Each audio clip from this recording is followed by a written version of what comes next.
Hello and welcome to On Public Square, a City of Clarksville podcast where we get to know the amazing city employees that help keep the lights on. They're our friends, our family, our neighbors, and each of them has a story to tell. Now, let's say hello.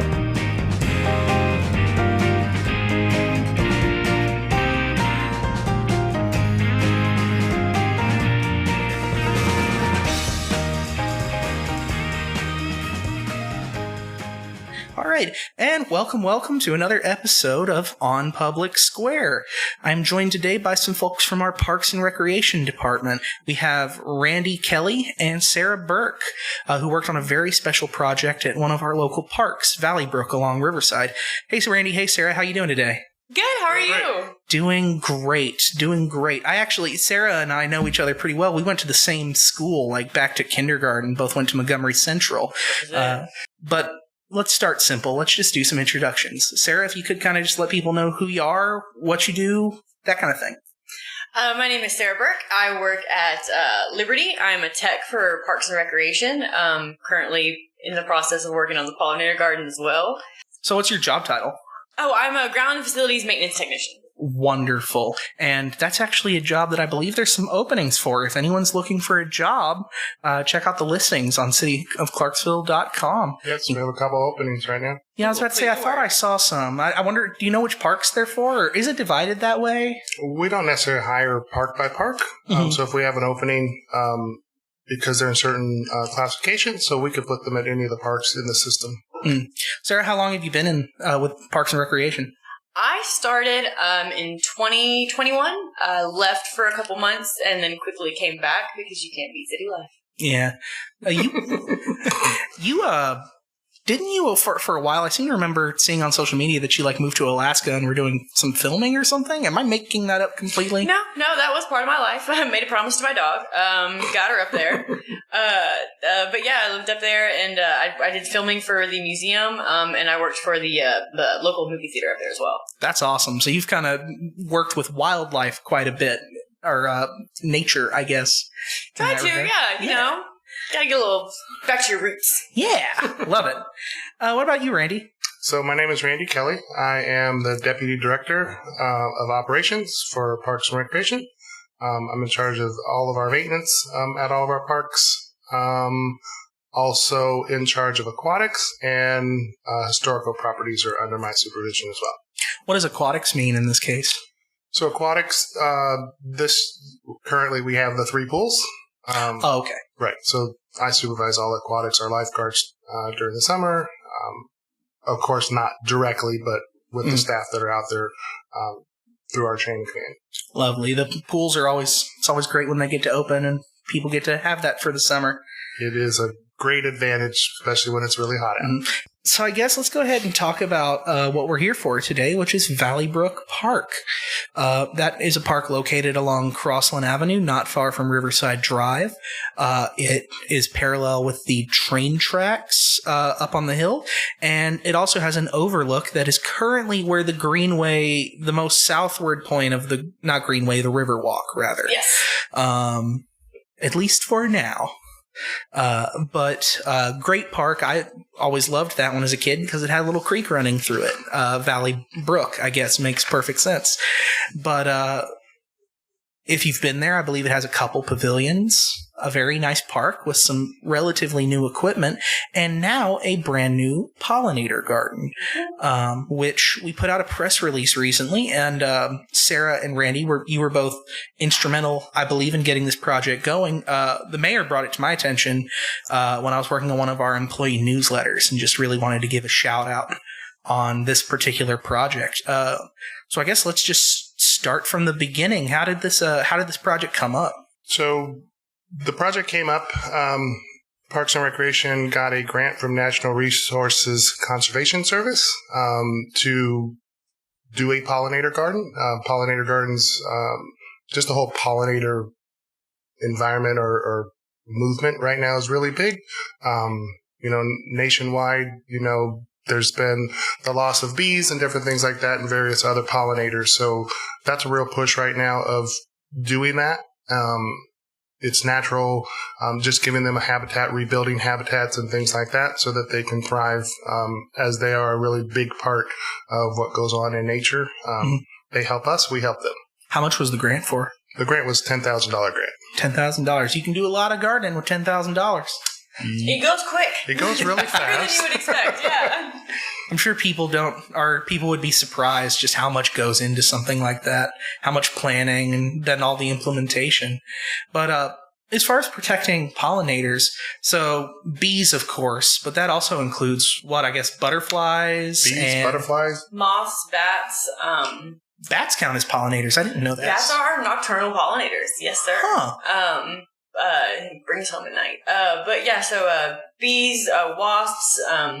Then you have moths, butterflies, and there's a couple other ones that go in there that kind of just trickle down the cycle. You always hear people talking about how the situation is somewhat dire for bees. Is that as bad as people think it is? Worse? It is. It is honestly really bad. It is only getting worse without the support of the communities and stuff like this that the city is putting on. Because with how fast we're growing, we're taking away their habitat. We're trying to make everything green and look great, and that's not necessarily the environment that they thrive in. But yeah, I mean when they pollinate, they bring the food in for us and for other animals and species, and they're actually a cornerstone of the kind of ecosystem. When I was just starting at Clarksville Now, one of my favorite articles, this I think would have been the first year I was there at the very least, and I went back and followed up with him a year later, but I did a story on the bee removal guy locally. Are you familiar with him at all? No. Oh, it's this guy. He's a beekeeper, a hobbyist. I can't remember his name right now, but the article should still be on Clarksville Now. But essentially, this guy, in order to get his bees, and he was like, I'm not going to buy them. There are plenty of people that are calling pest control to deal with bee problems. And he'll suit up and go and take a smoke gun and take a little portable hive and load them up and take them home with him. But he's with the Beekeepers Association. And fun fact, Actually, I think the Beekeeper Association is usually at the downtown market on Saturdays. Oh, yes, I believe they are. Yeah, I see them on a regular basis. Yeah, so if you're having a bee problem, and I went with him. He loaned me a suit, and I helped him remove one for the story. But I didn't realize that bees, when they don't have a hive, will congregate in what essentially is just a big old clump of bees. And it looks mildly terrifying, much less so.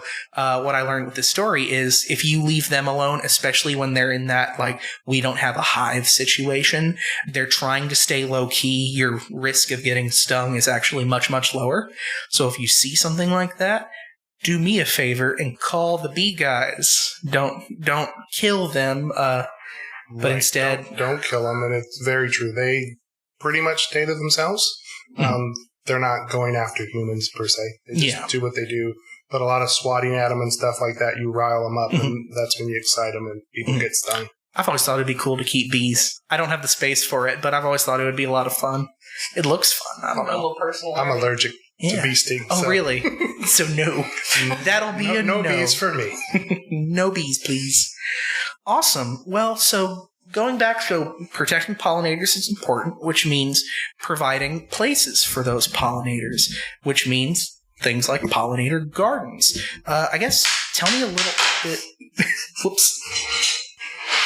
But yeah, so I guess we talked about the funding, we talked about why it's important. Tell me a little bit about the project. What did it let's go back a little further. Let's go step by step. What went into the planning of this project before it actually went out? How long has this been in the works? So the grant was issued early last year, and we had a certain time frame to complete the majority of the work, and then we're supposed to turn in quarterly reports on where we are and what we're doing. So Parks was without a deputy director in my position for 6 months or so. And then when I came in, I was tasked with taking a look at that and seeing what we can do to move the project along. So I reached out. I saw Sarah had an interest and just a good heart for what we do in parks and to try to get something going and done. So her and I worked together to create a plan of what it looks like what do we do? What do we plant? What are we looking for to use the grant? And then really have something that's useful to the community when we're done. So was Valley Brook always the park that this was going to be at, like when the grant was written, or was there, how did you decide which park to do this at? It was written specifically for Valley Brook. Okay. It is an area, it's on a slope that basically it's not being used, so we wanted to make use of an unused space. And then that way also we're not having to weed eat it constantly. Good idea. But yeah, so it was written specifically for the Valley Brook Park and the 11,000 square feet that it is. Love it. It's serving a lot more purposes than just the pollinator itself of, stuff that we don't have to maintain. People aren't recreating on a 45-degree slope, so it definitely makes sense to do something to make it useful.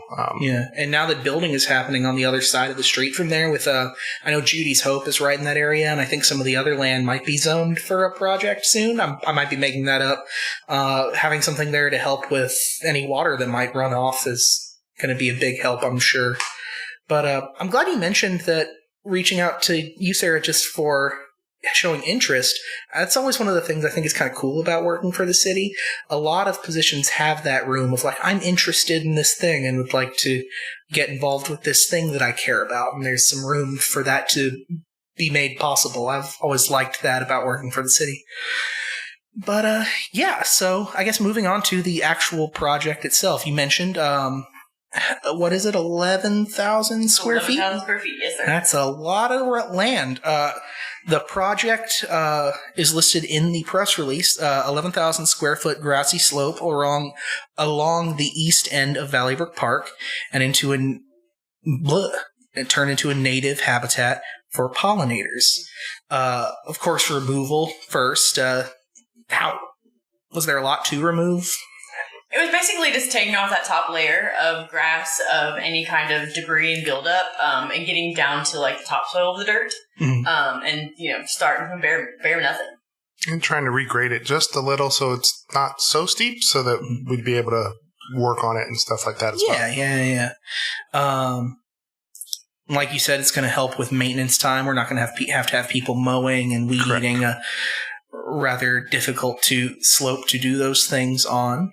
Helps with water, or erosion issues. Yes. And I believe to put out SoFar, is this a SoFar or are we done planting? We are done for the season currently. Okay. Typically it's going to take about 3 seasons to get it fully established where it is self-sustaining. So you'll have to go back in and kind of fill in those holes where maybe the plant didn't thrive or didn't make it.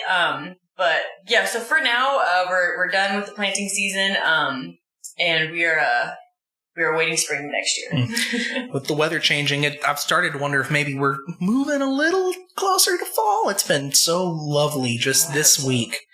It's so hot. I'm ready for fall. Ready for fall food. Yeah. Yes. Chili. Soup weather. So 117 plants at this time, 38 bulbs, and 35,000 seeds worth of wildflowers. What do we mean by wildflowers? What does that entail? Well, we have actually bumped up those numbers so we're probably at like about 150 plants. Those are rookie numbers. We got to pump those numbers up. We just had, we had a planting party a couple weeks ago and added quite a few more. But yeah, so we have an array of different kind of plants, either pollinator specific or they are there to enable those plants that are pollinator specific. And they're kind of staggered throughout all the seasons. So they'll have different bloom seasons between, summer, winter, fall, spring. So it kind of keeps pollinators thriving throughout the year. And the wildflower seeds, they are specific to our region. They're specifically for like hummingbirds, which are also pollinators. But they are just kind of, there's multi different colors. What exactly they are in the wild seed bags, I'm not entirely certain, but they're pretty. I think a lot of them, I've put some out at my house. It's usually a lot of black-eyed Susans is a very popular one. I know. A lot of black-eyed Susans. Yeah, and I see some of the plants include crepe myrtles, daisies, black-eyed Susans. I don't know what a lantana is. Lantana? Lantana? It's a kind of a bush type plant, but it's got really cute little flowers on it. They come in various colors. I think ours are gold, red, and yellow. Love it. And then cranberry cone flowers. I did see a photo of the mayor out helping do some planting, put out a crepe myrtle. I believe he's quite the gardener, from what I've heard. I think that's a hobby of his. He did a great job. He put in quite a few plants. Yeah. Yeah, he went and got a little dirty. Yeah, someone told me that he's got quite the green thumb at home. I believe First Lady said that he loves to be out in the garden. Oh, that's nice. Yeah. I had to learn about my green thumb. We also have bee balm, we have Colville's root, we have yarrow, which is also really popular, cardinal flowers. A lot of the pretty much the beginning advice as far as plants we got from Austin P. We worked with Wes, which is their landscape director over there, who gave us really good insight as far as planting on a slope, and kind of he gave us kind of a heads up to a local nursery that has all native stuff, and we got to go down there, which was really fun. And just kind of pick out specific plants that are to our area. For people that might not know, why is that native species important? Because the bees are native to your region, so you want to be able to feed them things that they are used to and or should be thriving on, rather than kind of the mixture of worldly plants. You kind of want to keep them locally at home. That and then the plants and vegetation that are local naturally are just going to do better. They're going to thrive in this environment because that's where they're from. You have a favorite? Oh, I do. It is, it's a little red bush we have going on right now. It's called Dragon's Breath. It's my personal favorite, because it has survived the drought that we had, and it's did phenomenal. It just, it has really hung in there. Dragon's Breath sounds like a really hardy plant for drought. I love the name. It is, and it's really bright red. It's just a nice pop of color. Love it. All perennials, other than I guess the wildflowers are probably not perennial, but I believe the wildflower seeds should come back. Hopefully they do. That is a good question. They should. And that's kind of the experiment portion of it, is putting things out that through Sarah's research or whatever, of things that will grow in the different seasons. So it's not barren at any time during the year. So like she said earlier too, it'll take 3 seasons for us to get through. We'll see what works, what sticks, what doesn't. And then, just regroup. Love it. Pulling out all the grasses. Johnny grass. Yes. Oh my gosh. Let's see. What else with this particular project? So we tried to make it look really good. So we did some decorative type amenity. So down on the far left corner of the garden, we put it's probably a 1 foot decorative block wall. And then around the big hackberry tree, we built a wall that circles the tree on the half side. So when you look at it on the slope, it's not like a tree just sticking out of the grass. It has a nice block wall around it, which looks really great. And then we did one up at the upper tree also. So when you go out there and look, it doesn't look like we just threw stuff out there on the side of a mountain. Mm-hmm. It's like a really big garden on the side of a mountain. Love it. To that end, I just noticed in the press release, Sarah, you mentioned rosemary and mint are effective plants for pollinator support. Or is there stuff like that out there as well? Yes, so we have mountain mint out there, rosemary. I wouldn't really necessarily call rosemary pollinator specific, but we have bean plants out there, bean sprouts. They help with the nitrogen in the ground. It kind of keeps the plants flourishing. So there's a lot of plants out there that maybe they're not as pretty as some of the other ones. They don't have that nice flower, but they're there to support the ones that do.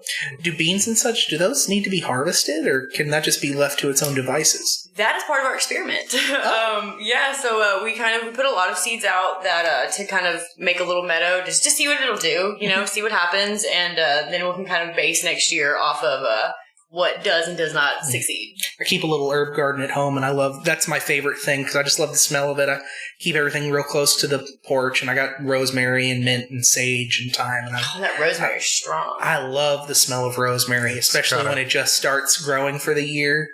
I've had trouble at my current house. My last house, I had one that was 4 years old, I think. This one, I can't get it to go past a year since we've moved. I think I'm planting in a raised bed. I think I need to just go into You're watering soil. it too much, possibly. Oh, that might be it.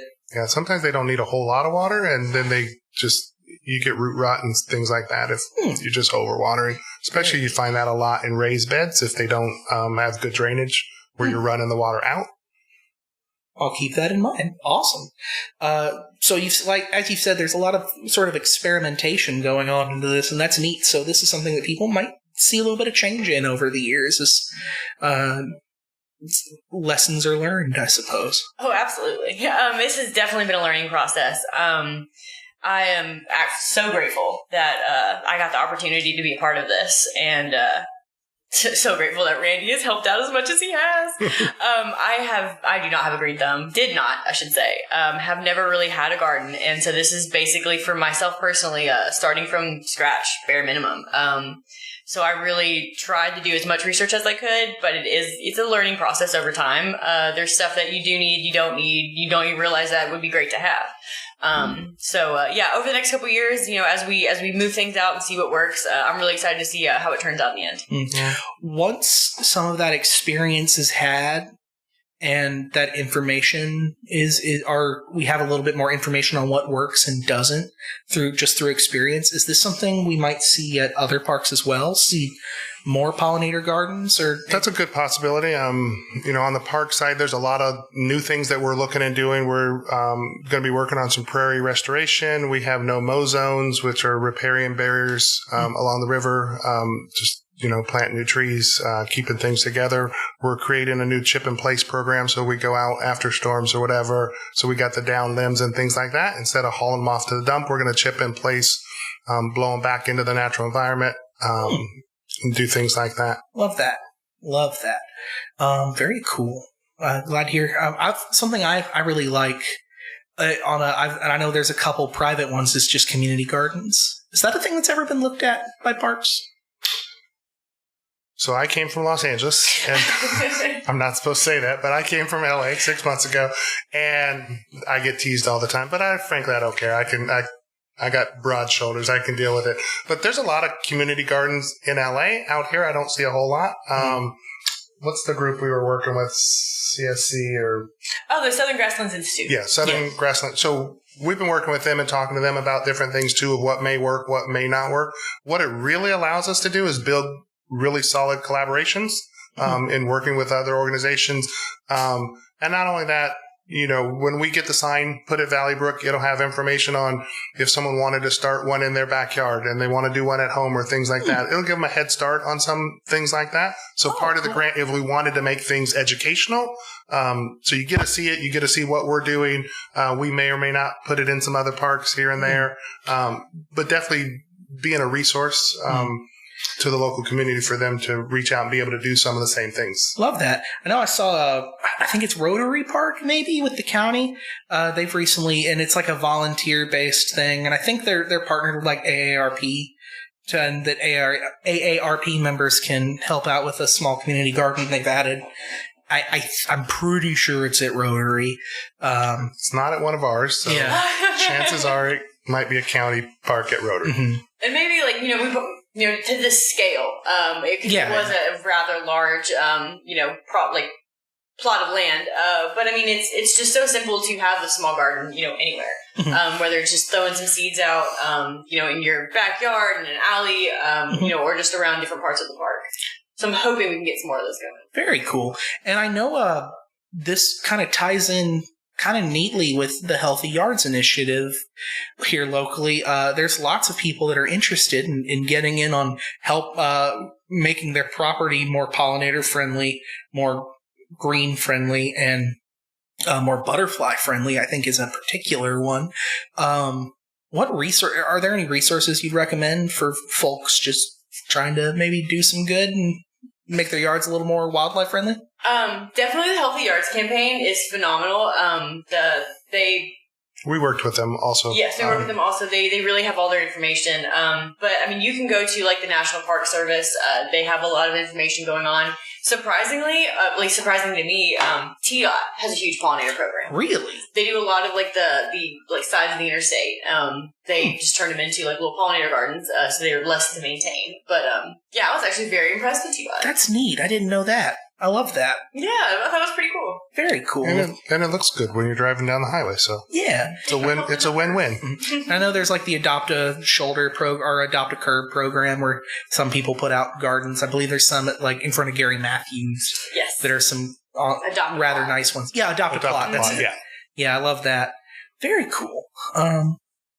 Yeah, I don't really have a lot more to ask. Is there anything I've missed? Or anything you'd like to add?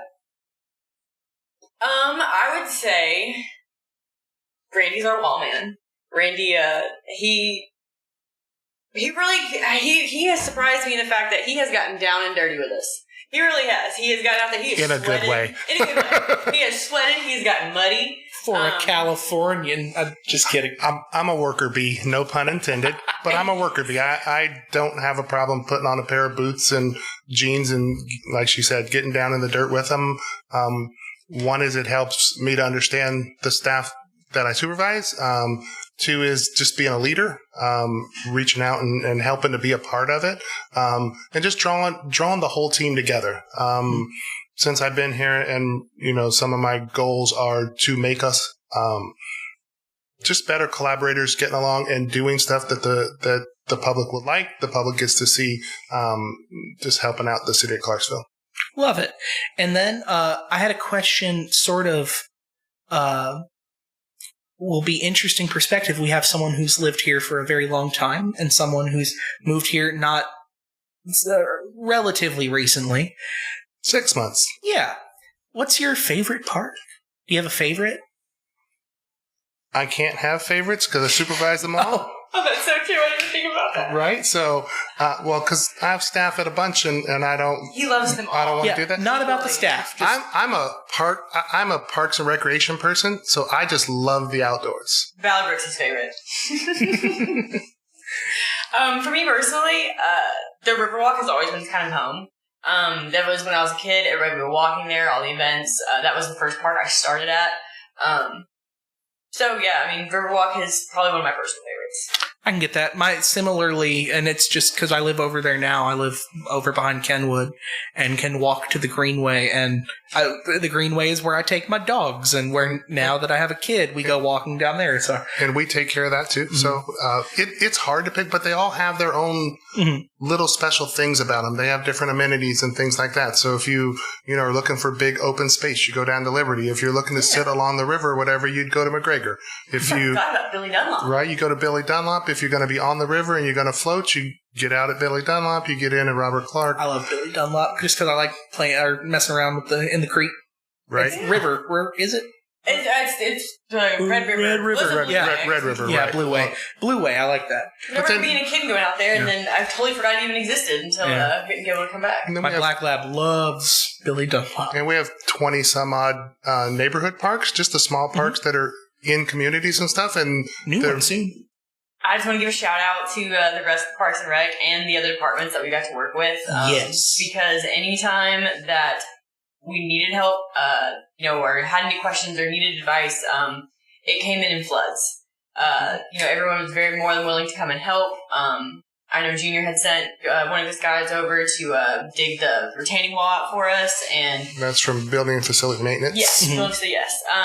But yeah, I mean, it's just that was probably one of my favorite parts. Is one, getting to work with the different people that I did, and two, getting to see how many people just really stepped up and helped out when we really needed it. Love it. Shout out to my city folk. Yeah. And that's what we're trying to breed in parks. Yeah, we have so many great people that work for the city in parks and beyond, and it's always nice when you can get everybody working together on a project, and it's amazing what can be done when everybody's working together. Yes. Love it. Awesome. So I think we'll kind of wind it down here. Thank you, everyone who's listening, and make sure to go check out our amazing city parks. How many do we have? Oh, Lord. 30-something playgrounds. I'm going to go out on a limb and say 27, but I'm not sure. Don't. I'm taking over playgrounds. I took a class to get my certification for inspection. So I have at least 35 playgrounds. Let's talk about that real quick. How does that work? So it's a CSPI course. It's put on the National Parks and Rec Association.